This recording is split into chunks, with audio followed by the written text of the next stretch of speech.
Latvijā daudz cilvēku cieš no hroniskām sāpēm vai arī vēža blakus parādībām, un daudziem no tiem vienīgais vai labākais risinājums ir medicīniskā marihuāna. Tā vietā, lai šos cilvēkus atbalstītu, Latvija viņus spiež kļūt par noziedzniekiem. Medicīniskai marihuānai ir jābūt legāli pieejamai tiem, kuriem tā ir nepieciešama. Kas, tavuprāt, ir sociālās sekas esošajai sistēmai?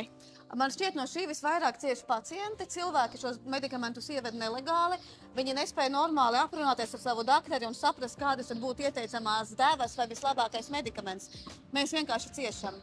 Un ko par to saka paši ārsti un pacienti? Esmu saņēmusi vēstules no onkoloģijas pacientiem, kas stāsta, kā viņi šo medikamentu ir izmantojuši, kā tas viņiem ir palīdzējis.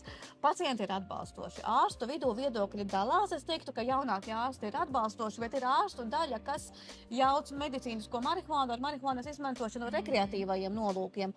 Un tāpēc, ka viņi neatbalsta marihuānas izmantošanu rekreatīviem nolūkiem, viņi neatbalsta arī medicīnisko marihuānu. Un par ko cīnās progresīvie?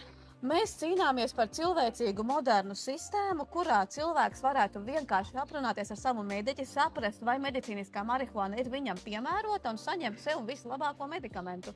Tad es pareizi saprotu, ka progresīvie iestājas par cieņpilnu attieksmi pret cilvēkiem, atbalstot viņu tiesības uz atbilstošiem līdzekļiem. Tieši tā.